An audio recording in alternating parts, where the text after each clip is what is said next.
Bueno, buenas noches, ¿cómo están todos?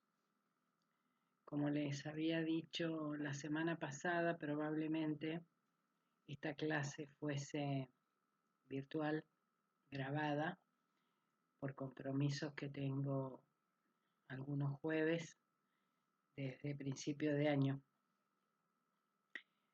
Así que, bueno, vamos a desarrollar en esta clase los temas que siguen. Habíamos estado hablando de roles y habíamos hablado, lo último que hablamos fue de la asignación de roles, la importancia que tiene en la asignación de roles que la persona tenga no solamente lo apto, sino también lo acto, lo actitudinal, no solamente lo aptitudinal, sino también lo actitudinal que conlleve el desarrollo del puesto para el cual es seleccionado, el puesto que se le está asignando.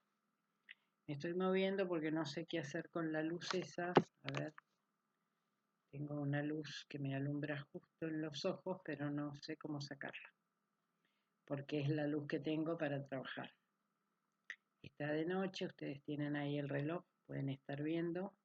Son las 20:18 del día miércoles 9 de octubre, cuando estoy grabando esta clase. Bueno, el tema que continúa con roles y que ayuda a roles es el tema de las dinámicas. ¿Qué son las dinámicas? ¿Por qué vemos dinámicas? ¿Qué son las dinámicas de grupo? ¿Y por qué y para qué nos sirven las dinámicas de grupo? Las dinámicas de grupo son herramientas que nos sirven para fortalecer la teoría. Son prácticas que nos sirven para fortalecer la teoría. Desde esta formación que yo doy, desde mi formación, la base pedagógica es teoría práctica, ¿no? Entonces, es trabajar algo teórico y luego poder jugarlo, por decirlo de alguna manera, en una práctica que tenga que ver con esa teoría. Son herramientas de campo para comprender la teoría. A ver, que yo tengo mi ayuda de memoria aquí, pero me está dificultando ver. Tengo la guía con la que estoy tratando de seguir la exposición, pero me dificulta la lectura. Estoy en la diapositiva 89 para que ustedes puedan seguir con el Power esta clase. Un intento de lograr la experiencia de aprendizaje integrando la teoría y la práctica. Esa sería la definición de una dinámica. Después todo lo que hacemos con otros es una dinámica. Si bien hoy tenemos libros a raudales con miles de dinámicas y habrá algunas que no se han creado todavía, ya juntarnos a estudiar con los compañeros es una dinámica, hacer una exposición es una dinámica. Todo aquello que permita representar la teoría es una dinámica y hay, como les decía, miles de dinámicas. En el material de lectura que yo les he aportado tienen un listado de las que son más tradicionales, las que son más comunes, que pueden ustedes leer en qué consiste cada una. Aquí en el Power no están, pero lo más habitual de trabajar es el taller o el seminario taller. Eso es lo más conocido de las dinámicas de grupo Un seminario es una exposición de alguien que está presentando un tema, una ponencia, hablando de algo particularmente, y el expositor o el docente propone trabajar en taller los temas, así, tanto le consignas a los grupos, no sé, cada grupo que haga una síntesis de lo visto o de alguno de lo visto trabajar algún tema concreto y después esos grupos, pequeños grupos, se van a reunir en un plenario para sacar conclusiones. Eso es el seminario taller o el taller. El taller es muy rico. Seguramente ustedes han trabajado con taller. En taller se dan consignas a trabajar, a veces temas a resolver, a veces temas conocidos o no, y que las personas debatan entre sí y sacar una conclusión. El role-playing es una técnica de juego de roles o intercambio de roles que también es de muchísima utilidad y eso es algo que ustedes pueden implementar. El role-playing permite ponerme en el lugar del otro, ¿sí? Intercambio de roles. Cuando hay alguna diferencia con otra persona, es ponerme en el lugar de esa persona y que esa persona se ponga en mi lugar. Y nos puede iluminar un montón con respecto a posturas, o a gestos, o a cosas que decimos y que como nosotros lo hacemos desde nuestra zona de confort, no tenemos la foto, digamos. El cuchicheo, técnica del rumor, son técnicas que cuchicheo se trabaja de a dos, la técnica del rumor puede ser grupal, hay una que se llama el teléfono descompuesto, que es muy probable que la conozcan. Tenemos el Philips 66, que también es una técnica muy práctica.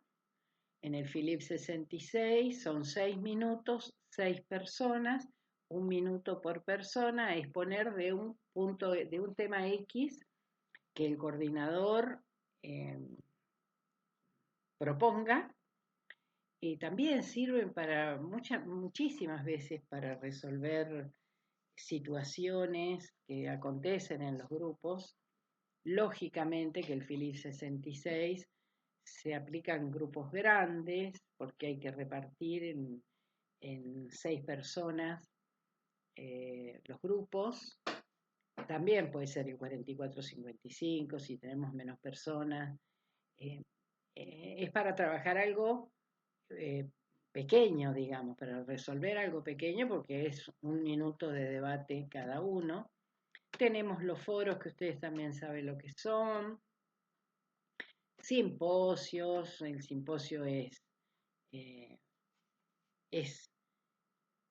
algo que es algo docto, digamos, en un simposio son de envergadura, de un marco teórico importante y generalmente de proponer novedades con respecto, no sé, temas médicos, temas económicos, de lo que se trata el simposio.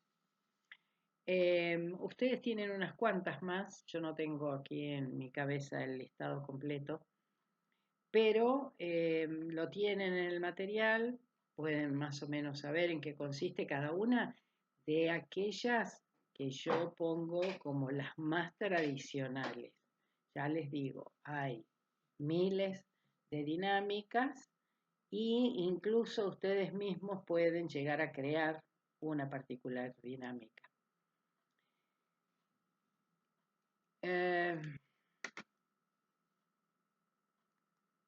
¿Cuál es el propósito que tienen?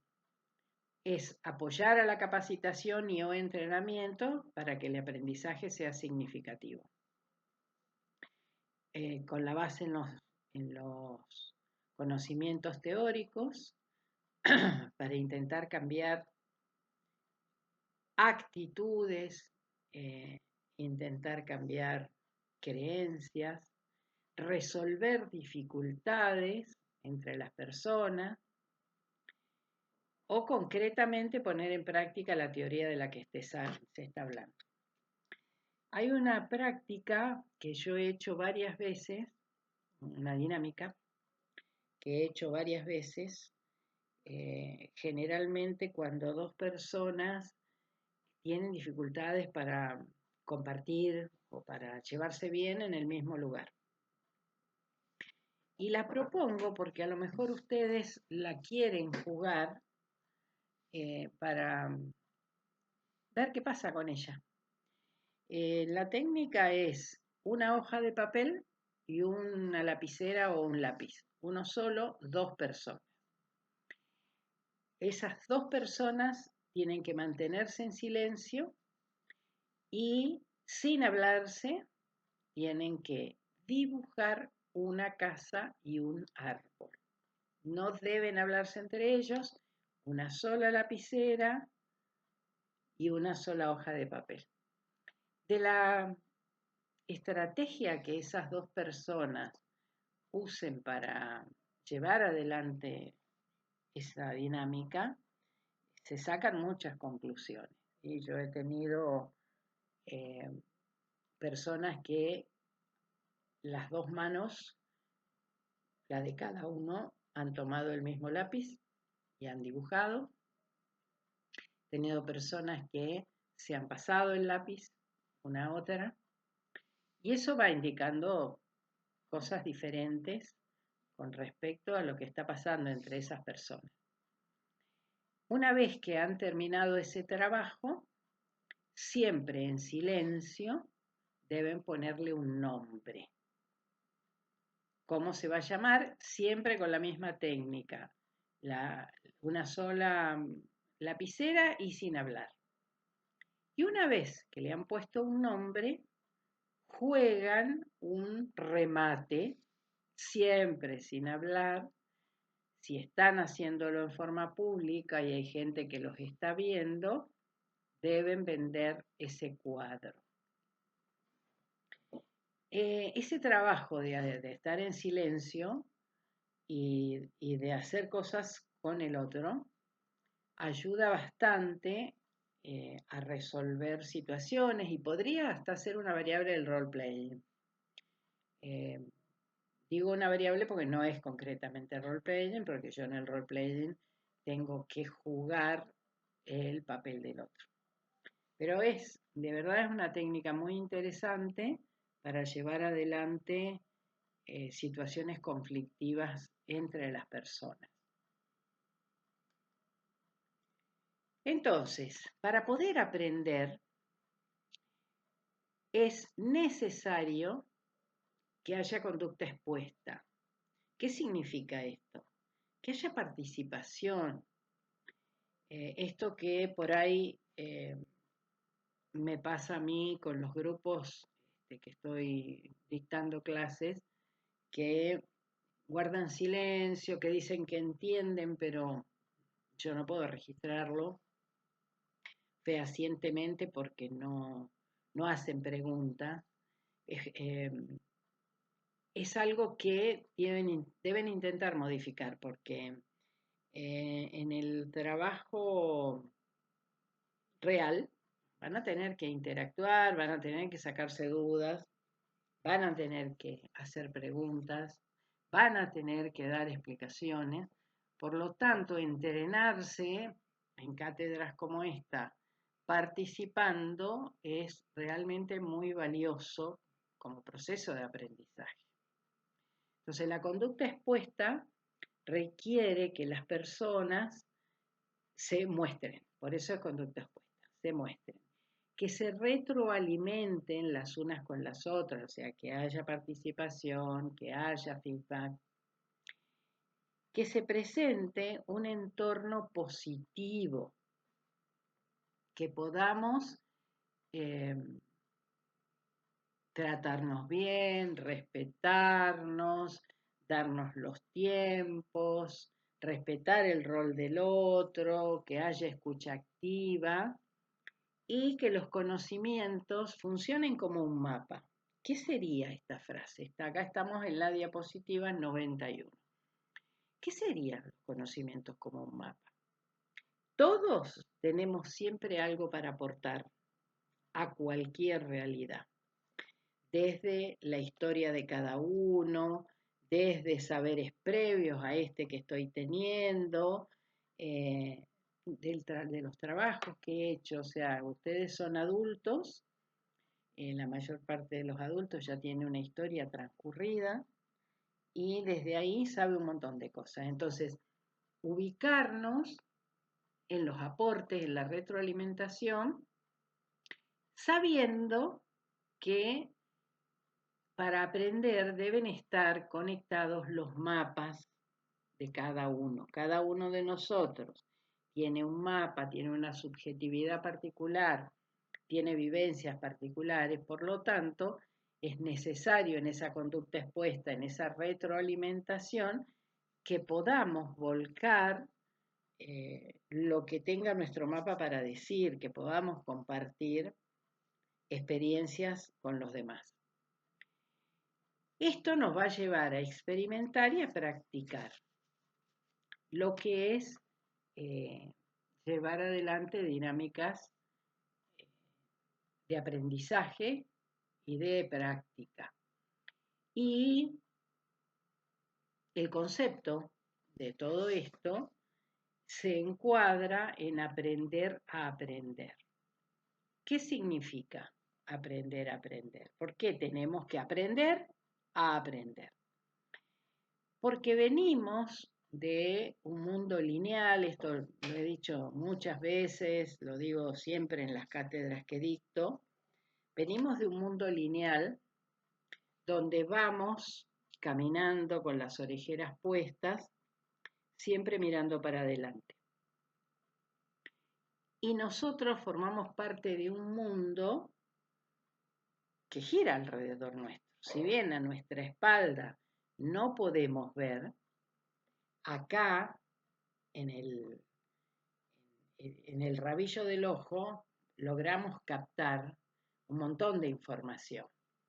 Entonces, eso se llama pensamiento lateral, se llama aplicar el pensamiento lateral, aplicar el pensamiento sistémico, darnos cuenta de la circularidad que todo tiene y de la relación que todo tiene con todo, porque no existe la causalidad, la casualidad, existe la causalidad. Esto ya lo vimos cuando estuvimos viendo mecanismos de defensa y conducta.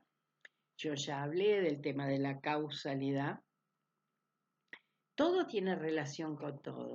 Todo es una estructura donde cada una de las partes da sentido a ese todo que está validando a cada una de las partes. Yo siempre pongo de ejemplo, de sistema, para entender lo que es un sistema, al cuerpo humano. Ustedes están estudiando cómo acompañar al cuerpo humano en temas de enfermedad y de dolor. Es una máquina perfecta el cuerpo humano, es un sistema perfecto, interconectado y donde cada parte, manos, pies, orejas, ojos, cada parte tiene las características del sistema completo y cada una de esas partes representa al sistema, o sea, es un holismo, es algo completo. Y si falla una de las partes del sistema, se nos quiebra una mano, quebramos una pierna, nos lesionamos, estamos enfermos y se afecta una parte del sistema, ese sistema debe reacomodarse, reestructurarse, reorganizarse para poder seguir funcionando sin esa parte o con esa parte momentáneamente dañada. Entonces, aprender a aprender implica la noción del todo, la noción de la relación que tiene lo geográfico con lo histórico, con lo económico, con con todo lo que nos pasa alrededor, con cosas que los humanos atravesamos, hay perdón, voy a poner en silencio el celular, hay una causalidad. Estas cosas que por ahí las hemos visto, del tema de la cultura, ¿no? Lo importante que es considerar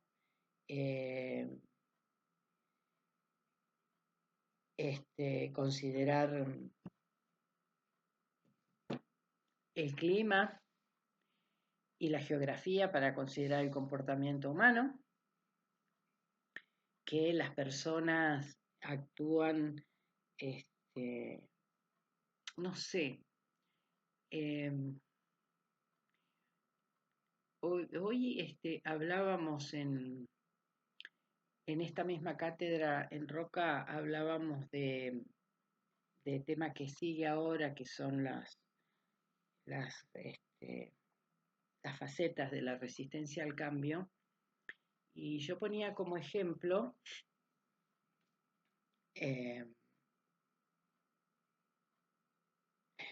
me olvidé, perdón, me olvidé cuál fue el ejemplo que puse,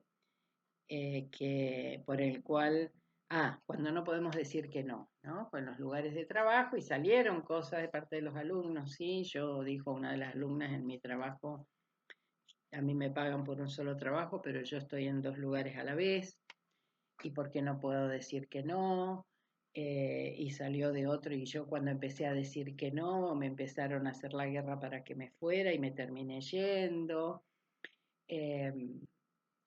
Y son los sistemas que funcionan. Cada sistema, entonces uno de los chicos me decía, dice, no se da cuenta esa persona que yo dejé un trabajo que yo hacía bien, pero se van todas las personas que trabajan con él y él hace 40 años que hace lo mismo y se tendría que dar cuenta.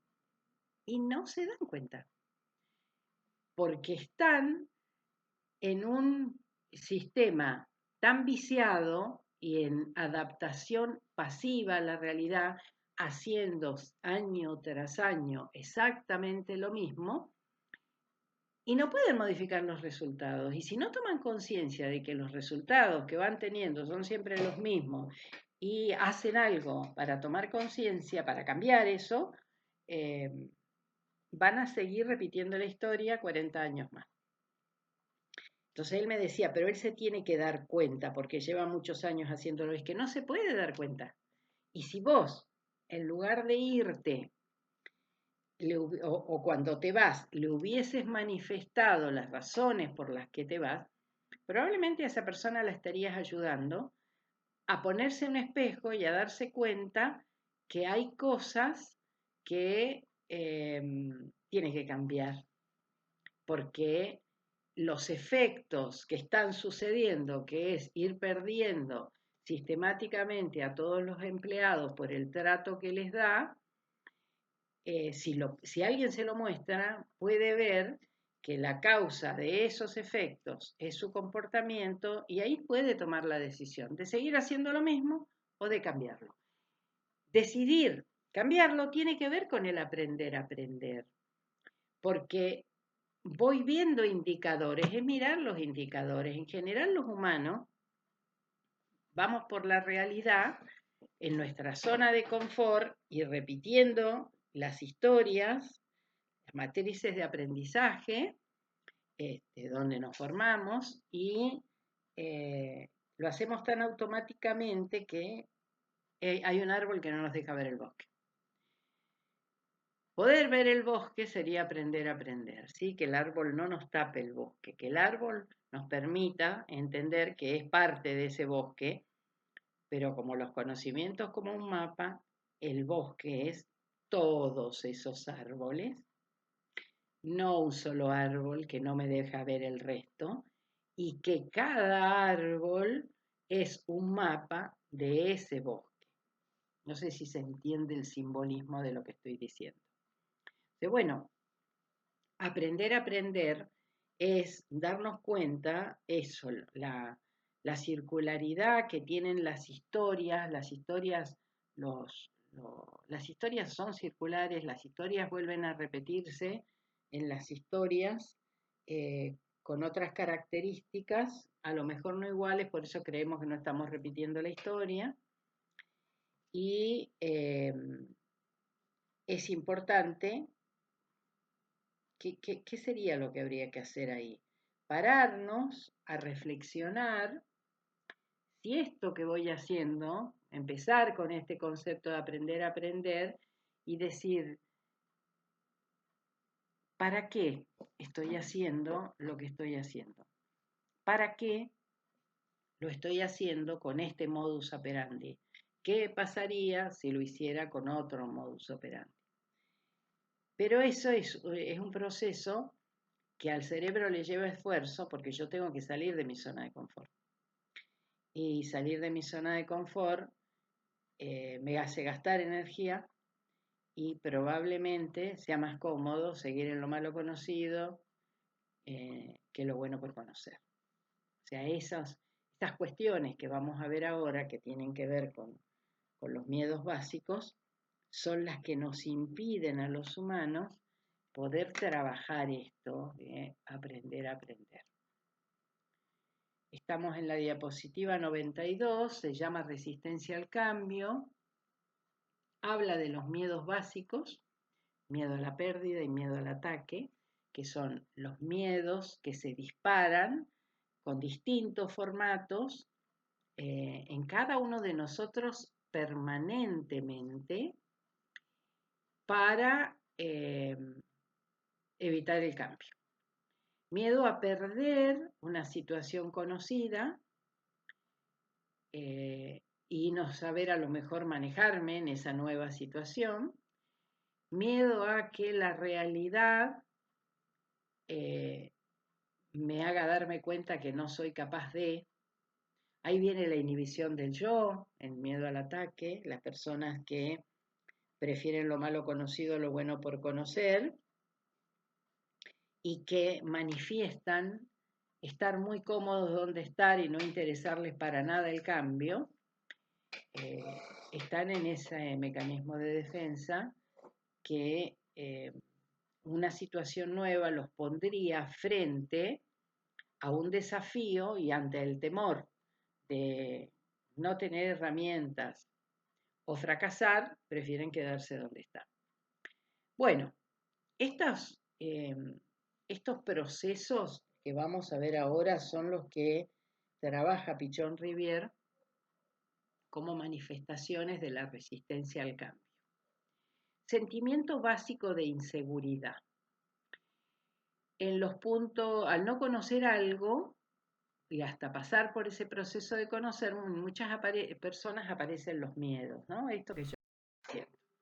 Entonces, todos tenemos, todos, ninguno de nosotros está exento de tener un sentimiento básico de inseguridad, ninguno. El tema es que la mayoría de nosotros acepta la adaptación activa y decide superar esa situación, aceptar el desafío de un nuevo trabajo, aprender a decir no, defender su rol, pero todos pasamos por esa situación, ese sentimiento básico de inseguridad que dice yo. Procesos de aprendizaje y comunicación. Solamente vamos a aprender a través de la comunicación. Recuerden que el vínculo es el camino por el cual nos construimos en las relaciones con los demás y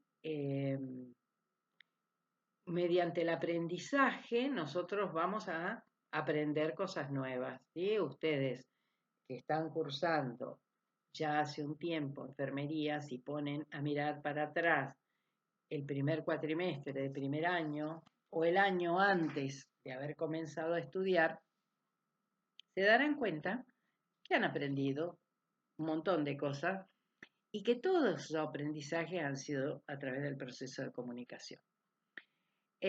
Ahora, es muy importante en ese proceso que quienes les transmiten los saberes sean flexibles, sean tolerantes y sean respetuosos.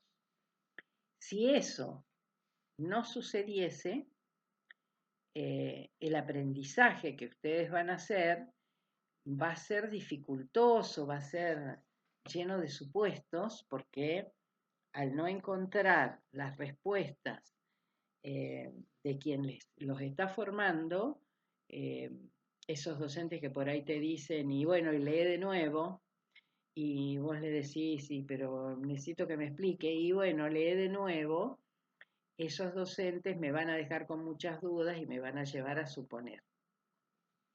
En cambio, si yo tengo un docente que me ayuda a reflexionar, que considera las estructuras de demora que yo tengo que formar, que son las estructuras de demora en psicología social. Son esas estructuras que se van formando al tiempo de cada persona y que su cerebro, como un aparato digestivo emocional, va a procesar. No todos procesamos en los mismos tiempos, no todos procesamos exactamente lo mismo. Entonces, quien enseña en su base pedagógica tiene que tener la paciencia y el respeto de tolerar el tiempo de proceso de cada uno. Eso no significa que atrase el camino pedagógico, sino que sabemos que las personas son diferentes y algunas se dará cuenta inmediatamente y otras demorarán un tiempo. Yo siempre cuento experiencias mías, ¿no? Cuando estudiaba sociología, eh, teníamos que leer completo el libro, el manual de Max Weber, el primer manual de sociología que se escribió, que lo escribió Max Weber, que era un sociólogo alemán. Yo demoré un año en digerir ese libro. Yo leía, me acuerdo que nos juntábamos con varios compañeros, debatíamos, estudiábamos en grupo y leíamos, aprobamos parciales, aprobamos cursados, aprobamos finales, pero había algo en el vocabulario que tenía, que era un vocabulario sociológico, que no era mi vocabulario habitual, que no me permitía, que se convertía en una barrera semántica y no me permitía hacer la síntesis. Yo recién al año siguiente, cuando el verano del año siguiente preparé el examen final y volví a leer cosas del libro, ahí me cerraron un montón de cosas, porque ese vocabulario en el resto de cátedras la fui incorporando y esa barrera semántica fue desapareciendo. Podría contar de otras teorías, eso cuando estudié servicio social, cuando estudié psicología social, la teoría de Melanie Klein también, demoré un año en digerirla. La explicaban, yo no la entendía, creo que no la entendíamos ninguno, porque la teoría de Melanie Klein, que es una psicóloga freudiana que habla este, del proceso en el niño, en el bebé, el proceso de las etapas de evolución freudianas, fase oral, fase anal, fase genital, ella las desarrolla en el primer año de vida del chico y a mí me parecía tan descabellado todo lo que me iban diciendo, hasta que un día así, se hizo el insight y lo comprendí. Por eso es muy importante que haya conducta expuesta, que haya retroalimentación, que haya lectura, que haya cuestionamiento, que haya debate, que se le reclame al docente que vuelva a explicar. Porque los procesos de aprendizaje y comunicación son fundamentales para forjar en ustedes un excelente profesional. El cuestionamiento es necesario. Eh, siempre con firmeza y suavidad, como digo yo, ¿no? Pero es muy importante preguntar en lugar de suponer. Tremendamente importante.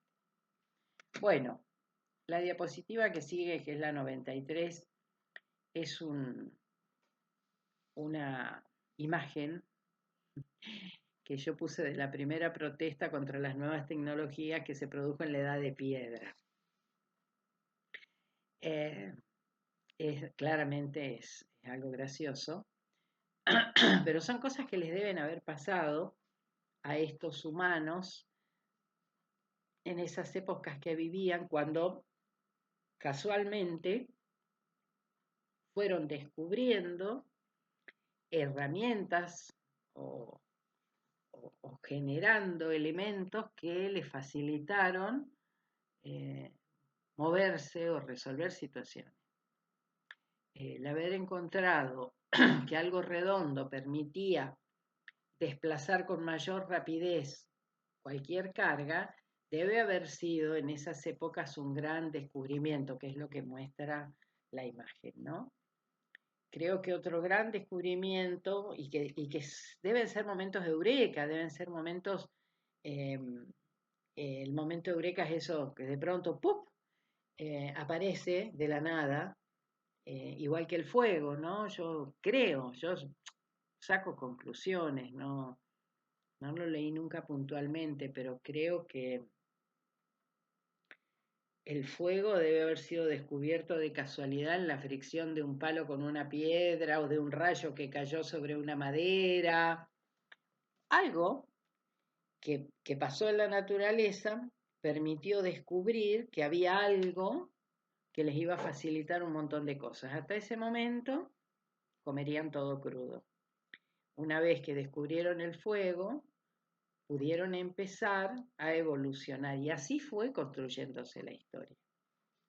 Entonces, ¿y habrá habido resistencia al cambio en esas épocas? Seguramente que sí. Los que lo venían haciendo de la misma manera, probablemente se habrán reído del que descubrió un cambio hasta que pudieron darse cuenta que servía. Yo les ponía a los chicos como ejemplo la saga La Era de Hielo, que es bastante habitual que la hayamos visto, con el mamut, que no me acuerdo cómo se llamaba, pero como él fue primero sumamente resistente en esa primer temporada, en esa primer película, hasta que se enamora.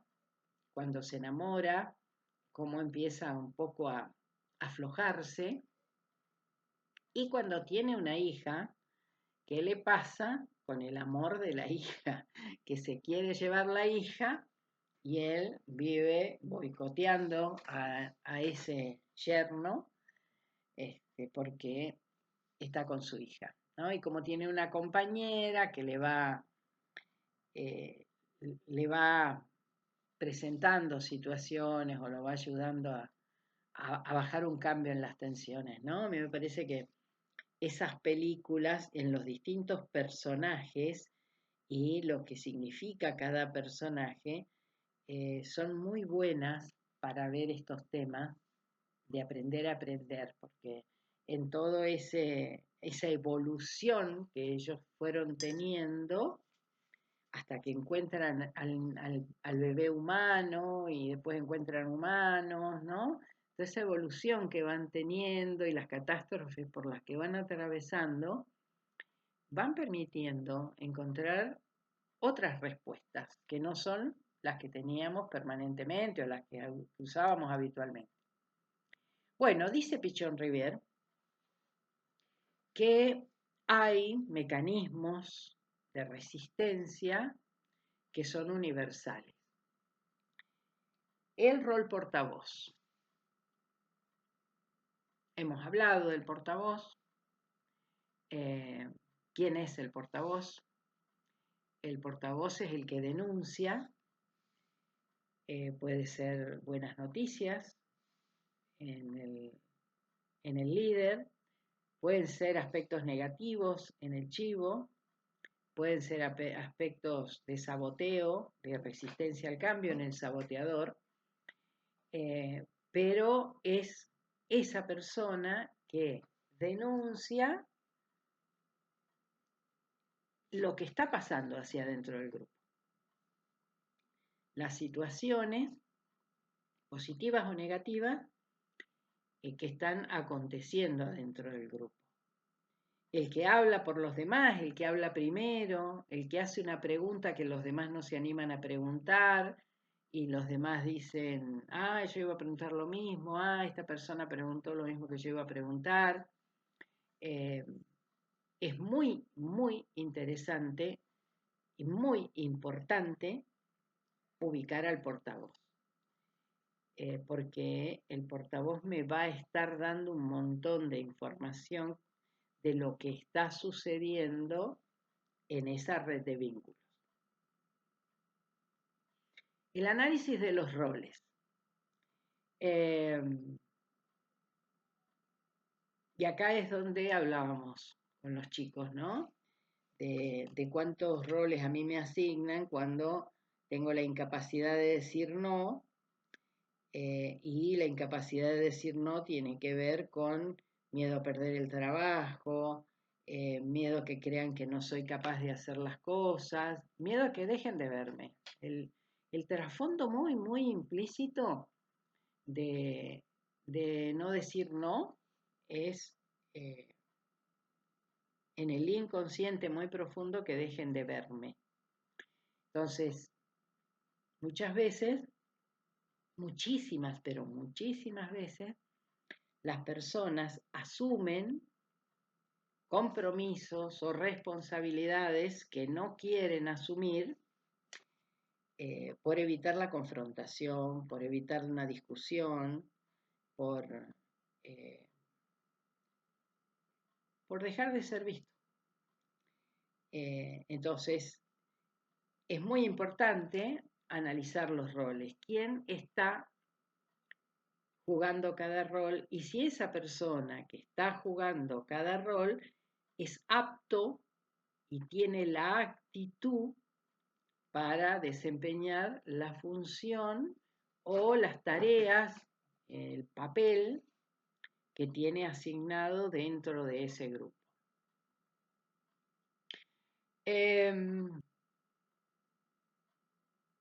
De pronto, a ver, voy a decir algo que es bastante común que pase, y es el hermano mayor que cuida a los hermanos más chicos porque están solos con mamá y mamá tiene que salir a trabajar. ¿Qué indica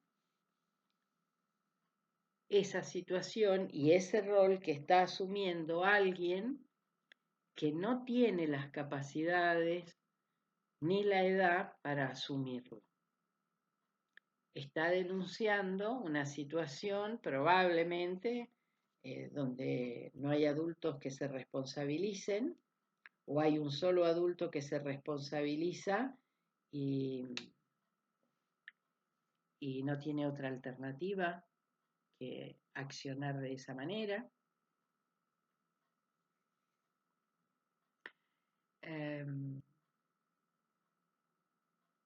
A ver, si en un lugar de trabajo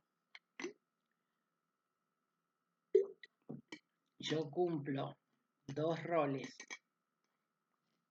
porque tengo 2 jefaturas y no puedo estar en el mismo momento en cada uno, yo siempre cuento a mis alumnos, y es probable que se los haya contado, de esta empresa de roca en la que yo di una capacitación, donde la recepcionista era coaccionada a estar en 2 lugares distintos porque tenía 2 jefes. Y uno quería que estuviera en el depósito tomando el stock y el otro en la recepción. Pero a ella la habían contratado para la recepción. Entonces, ¿qué denota esa simple situación? Aunque no sean psicólogos organizacionales, ¿qué nos permite leer en ese análisis de rol esa situación concretamente?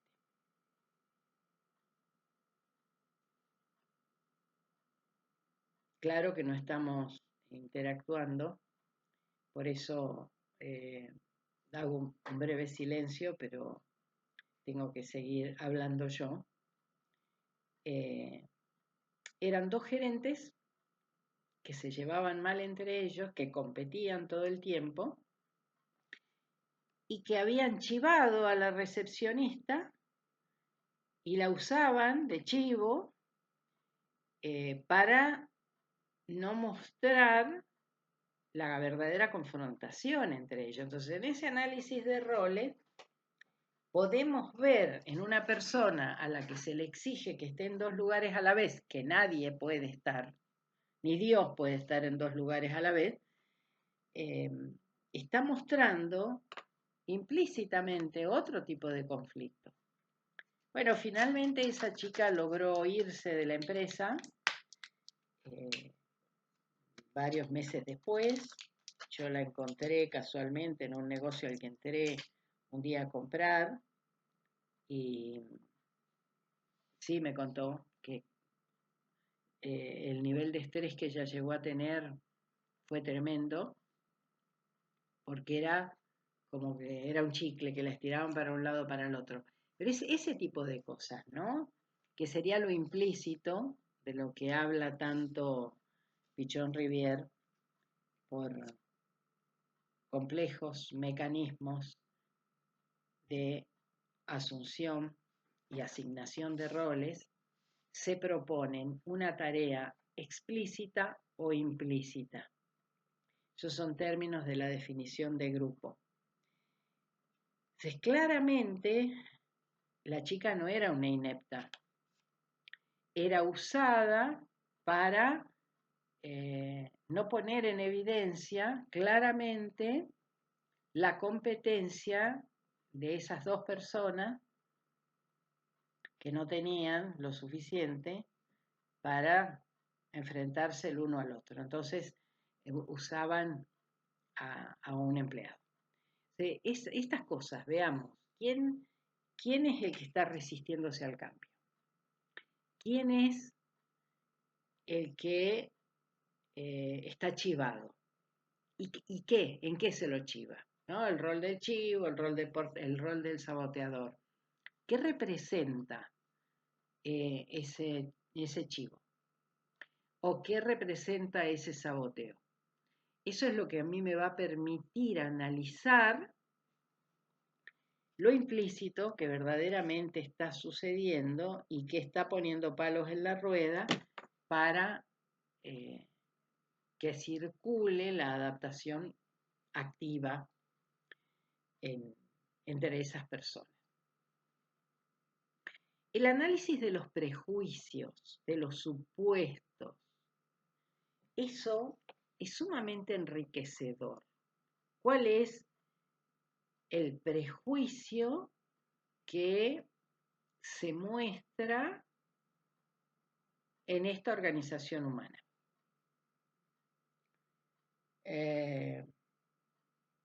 Muchas veces la oveja negra de la familia está mostrando el prejuicio. La oveja negra de la familia es ese miembro, ese rol que se sale de caja, que se sale de la zona de confort que tiene el grupo y demanda explícita o implícitamente, demanda un cambio y que explícita o implícitamente es expulsado diciendo el loco es él, el raro es él, la culpa la tiene él, nosotros somos re buenos, acá no pasa nada, tenemos esta persona que nos complica la vida. Cuando digo expulsado, no necesariamente es que se aleja corporalmente. Cuando digo expulsado, puede quedarse ahí, pero puede quedarse paralizado, puede quedarse sin hacer absolutamente nada, puede enfermarse. No sé, se me ocurre en este momento alguna historia que pueda relatar que sea conocida de Oveja Negra.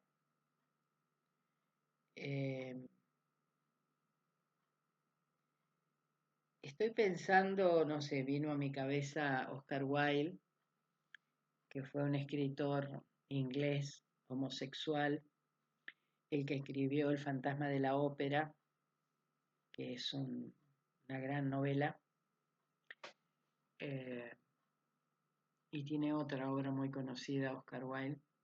Era brillante como escritor, pero el problema grave que tuvo, vivió allá por 1800 y pico en Londres, fue su homosexualidad. Y a él le resultaba bastante difícil disimularlo. Él se casó y tuvo hijos porque eran los parámetros que marcaba la época. Había que caretear. Y él estaba muy enamorado de un noble, no recuerdo cómo se llamaba, y ese noble estaba enamorado de él. Pero el único que se animó a blanquear fue Oscar Wilde. El otro seguía jugando como un varón hetero. Y ellos mantuvieron relaciones ocultas, fueron descubiertos. Oscar Wilde fue preso, estuvo mucho tiempo preso y eso fue deteriorando su salud y hizo que sus hijos se alejaran de él, porque bueno, claramente estaba en boca de todos. Él fue de alguna manera una oveja negra en una sociedad pacata, donde seguramente había muchísimos más homosexuales, pero el que se hizo cargo de todo eso fue él y dio la vida por eso, ¿no? Porque era el que tuvo el valor de blanquear esos prejuicios de la sociedad de la época. Hoy a nosotros, en la realidad que tenemos, nos parecen cosas tan naturales hablar de distintas orientaciones sexuales, pero hasta no hace muchos años no era tan simple. Entonces, aquel que decidía salirse del placar y que quería vivir como sentía que tenía que vivir, podía ser la oveja negra. También podía ser la oveja negra el que eligiera no sé, ser pintor o ser músico en una gran familia académica. No sé, pueden ustedes mismos, yo lo voy a anotar para que por ahí cuando nos veamos de nuevo, se los dejaría como un ejercicio, a ver qué pueden haber encontrado ustedes en historias que conozcan de ovejas negras que estaban representando prejuicios de su clan, del grupo al que pertenecían, y que a su vez fueron chivados para verlo, porque estas cosas son circulares, estas cosas no es que se da uno o se da el otro. Estos universales pueden estar dándose de maneras permanentes y todos ellos. Pero analizar los prejuicios es lo que nos va a permitir salir de la adaptación pasiva para llegar a la adaptación activa y poder movernos proactivamente, efectivamente, en los vínculos, en las relaciones que tengamos y en el objeto que tenga esa organización humana de la que formamos parte. Bueno, análisis del malentendido básico. Bajo cualquier conflicto subyace una situación que es causal de la problemática que se presenta. Es el par latente manifiesto y que hay que indagar más allá de los hechos concretos. Las películas que normalmente vemos, las novelas que vemos, están basadas en el malentendido. Si vos viste un beso pero no era un beso, yo abracé pero era mi hermana y bueno, y me voy de ahí porque lo encontré a él abrazándose con otra mujer y después resultó que era la hermana, pero yo como no lo sabía me fui porque me engañaba, estaba con otra, ¿no? Todos esos formatos están basados en el malentendido, pero nuestra vida está basada en el malentendido. Cuando alguien me deja de saludar porque venía con la cabeza en otro lado y yo digo, ajá, no me saludó, no te saludo nunca más, en lugar de preguntar, ¿por qué? ¿Tenés algún problema que no me saludaste? ¿Tenés algún problema conmigo? Avanzo y digo, bueno, ahora, ajo, vos me negaste el saludo, yo te saludo nunca más. Pero así como eso, a ver, tantísimas otras cosas, suponer que el otro está haciendo lo que está haciendo, estas anécdotas que yo les contaba de lo que charlábamos hoy con sus compañeros de Roca, este hombre que hace 40 años hace lo mismo y va perdiendo gente, es un malentendido básico suponer que tiene que darse cuenta que va cometiendo siempre los mismos errores. Y nosotros no vamos con un espejo delante mirándonos, ni tenemos lamentablemente la costumbre de autoanalizarnos y de autorreflexionar sobre los resultados de nuestros aconteceres. Por lo tanto, si nadie nos dice que eso no está bien, seguimos adelante con ese automático. Y es un malentendido básico suponer que esa persona, porque hace tantos años que está haciendo lo mismo, tiene que darse cuenta que está cometiendo errores. Ninguno de nosotros puede ver eso. Estamos todo el tiempo instalados en ese par que llama Pichón latente manifiesto, en lo implícito y explícito. ¿Qué subyace a ese malentendido?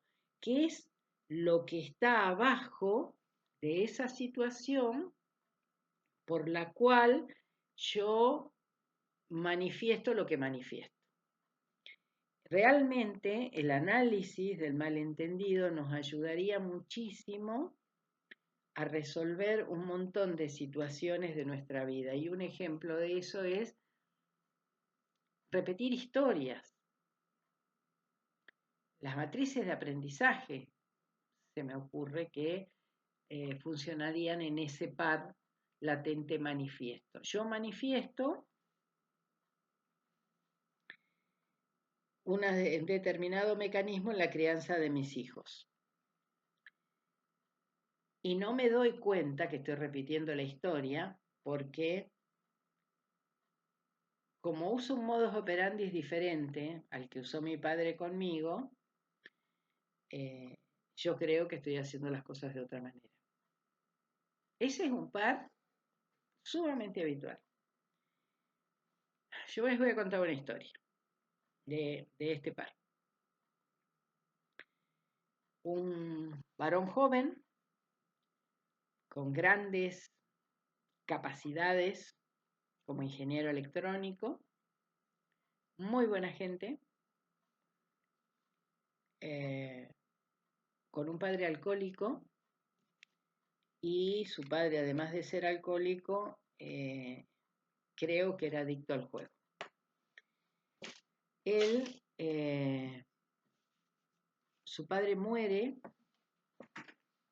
en circunstancias, se habían separado con su madre, son dos hermanos varones, vivían en Buenos Aires, los padres se habían separado por, por las problemáticas del padre, y el hombre vivía solo, y no recuerdo bien los detalles, pero uno de los hijos lo va a visitar y lo encuentra muerto. Este chico no tomaba más que Coca-Cola. No tomó nunca alcohol y creo que debe seguir sin tomar alcohol. Un trabajador compulsivo, adicto al trabajo. Su padre era adicto al juego. Él creía que, como no era adicto al juego, no estaba repitiendo la historia. Como no tomaba vino, no estaba repitiendo la historia. Electrónico, les digo. El electrónico trabaja con colores y cosas muy pequeñas. Tiene una trombosis y pierde un ojo. Lo pierde, se queda con un solo ojo. Eso es un suicidio. Simbólicamente es un suicidio. Porque las posibilidades de encontrar trabajo en empresas como las que él trabajaba, que hacen psicotécnicos y hacen preocupacionales, eran muy difíciles. Él se suicidó sin suicidarse, sin tomar alcohol, se suicidó perdiendo un ojo que es vital y fundamental para un electrónico. Y creía que porque no tomaba alcohol ni era adicto, nunca se dio cuenta que era adicto al trabajo. Y perdió a la mujer que amaba en una separación bastante compleja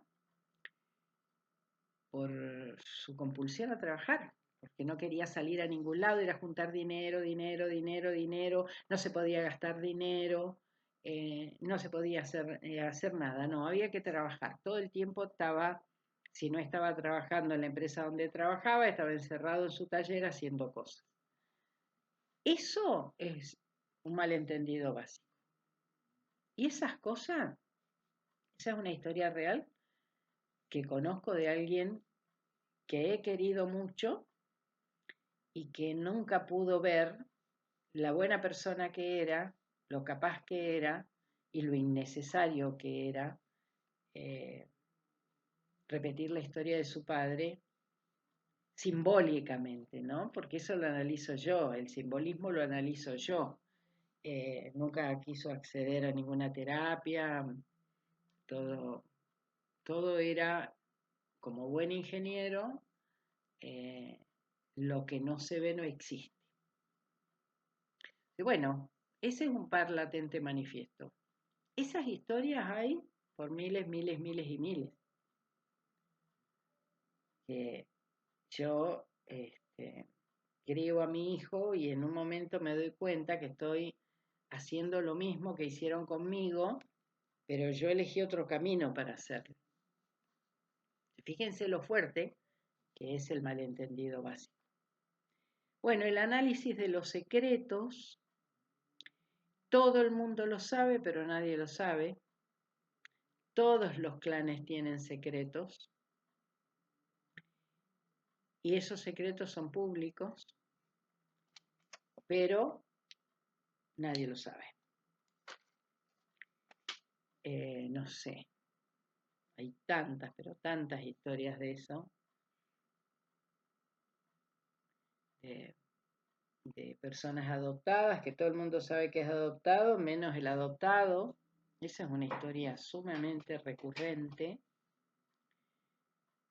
Y eso dificulta el secreto guardado bajo 7 candados, dificulta la adaptación activa a la realidad. Nos lleva a dar vuelta todo el tiempo como el Hunter. Bueno, y acá lo vamos a dejar en los mecanismos de segregación. La segregación es separar, marginar, no aceptar, apartar, como dice acá. Chivar a alguien es marginarlo. Decir que todas las culpas de lo que está pasando, toda la responsabilidad la tiene fulano y que yo no tengo nada que ver y que yo soy intocable, no quise decir intocable, soy incólume. En las enfermedades graves, como la locura, hay un mecanismo de segregación. Ese clan que enfermó mentalmente a una persona y que ese clan lo enfermó y eso es así realmente, en la depositación del chivo está diciendo nosotros estamos re bien, estamos re sanos, el loco y el enfermo es él. ¿Podríamos hablar de segregación? No sé, estaría bueno también que ustedes pudiesen, bien, después que vean la clase, hacer un trabajo, pensar qué situaciones de segregación conocen, quiénes quedan afuera. Los grupos segregan, los grupos familiares, los grupos laborales, los grupos de amigos. A veces son segregaciones tal como esto no se lo cuente, esto queda entre nosotros, o criticar cuando el otro no está, también es un mecanismo de segregación, hablar mal de una persona que no está, y cuando está, tener un comportamiento totalmente distinto. Hay distintos voltajes de segregación. En la locura hay un extremo, en el enfermo mental hay un extremo. Y las manifestaciones que tenga ese enfermo mental van a estar manifestando realmente cuál es el conflicto en ese clan que ha segregado y ha convertido en chivo a un miembro, enfermándolo mentalmente. En la década de los 80 hubo una corriente que se llamó antipsiquiatría, que expuso estos temas e intentó trabajar estos temas. La familia enferma, el enfermo tiene que volver a la familia porque si la familia lo enfermó, la familia lo tiene que curar, tiene que hacerse cargo y curarlo. Ese enfermo también es una oveja negra, si volvemos algo para atrás. Bueno, esto es muy interesante. Creo que queda alguno más. Los vamos a ver en la próxima clase que tengamos. Sí, quedan mecanismos de preservación, fantasías de impotencia y omnipotencia y la situación triangular básica. Bueno, gente, alumnos, siento mucho no poder estar presente y tener que grabar la clase.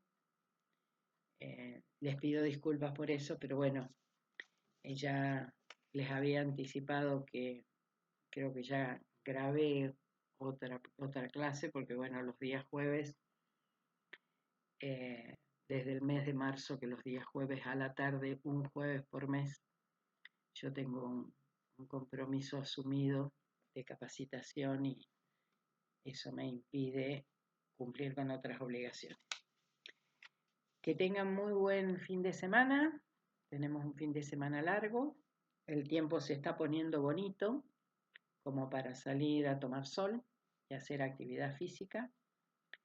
Bueno, muchísimas gracias y nos estamos encontrando de nuevo con ustedes el jueves 17.